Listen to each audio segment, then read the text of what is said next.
Hi, I'm Roslyn Uttleymoore from Aloha Mana in Budrum, and you know what? I finally made it into the grumpy old woman status because I got a phone call this morning and I realised I'd actually got pushed past my tolerance level because I was asked again about where do I get my protein. I can't eat that diet, I can't eat raw food, I can't eat a plant-based diet because I'm not going to get enough protein. Well, you know what? That makes me really cranky because those marketing moguls out there that have marketed the meat and the cheese and the yogurt and all of that crap and is only doing your body so much harm, they're the ones that are telling you this crap story about that's the only way you're going to get protein. The person that rang me this morning was asking about a health issue, and guess what that health issue was? Constipation. And then she asked me, what should I do? What should I eat? And I said, back off all the animal protein. And she said, oh, but where am I going to get my protein from? And they're constipated. Like, come on, you cannot eat that fibrous, fat-filled food and expect to get the protein. You know what gets your muscles working? You know what makes muscles? It is exercise. Nothing more, nothing less. Do you think all those big fat people that are eating all that protein, how much protein is in a hamburger? Heaps, loaded, but it's also loaded with fat.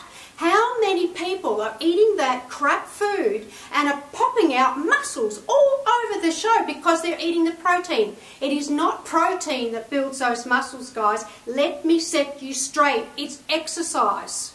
When I also asked this lady what exercise she was doing, she said, oh yeah, I'm doing weights. You know what weight she was pushing? 4 kilos. Do you think that's going to pop muscles out on your body? No way, Charlie. Unless you're pushing good 10 kilo weights, 20 kilo weights, you know, you're going to build muscle. The only way you're going to get muscle on your body is if you work your muscle. You can eat all the protein in the world, animal protein in the world, but you know what? You're just going to be a big fat buffer.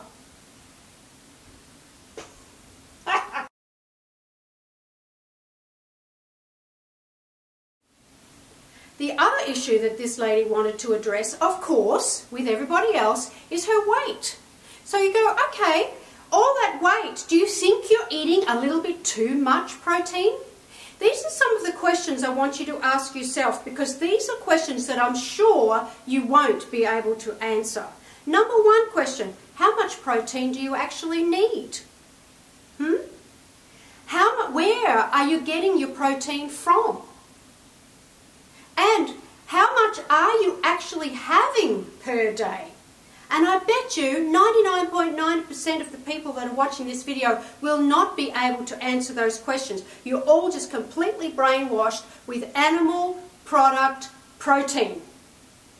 Now, you're going to ask me, so where do I get my protein? This is where you get your protein from. A plant-based source of protein. Because you know what? You only need 10% protein at the max. Or 10 grams at the absolute max. And if you take 1 teaspoon of spirulina, that gets absorbed directly into your bloodstream and that's going to give you 2 grams. 1 teaspoon is 2 grams.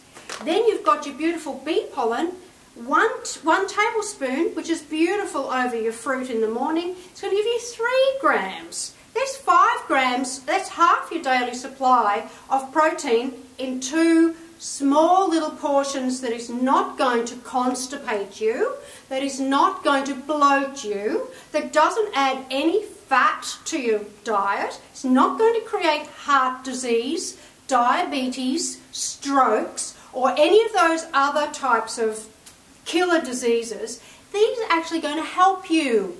Protein, yes, you need a little bit, but you don't need the amount that you're trying to feed in all of these high protein diets. It's just nonsense, and you need to exercise daily. Don't think you can sit on the couch and eat your protein and pop out muscles, because it just won't happen. So there I am, grumpy old woman, telling you how to get your protein. Don't ask me again.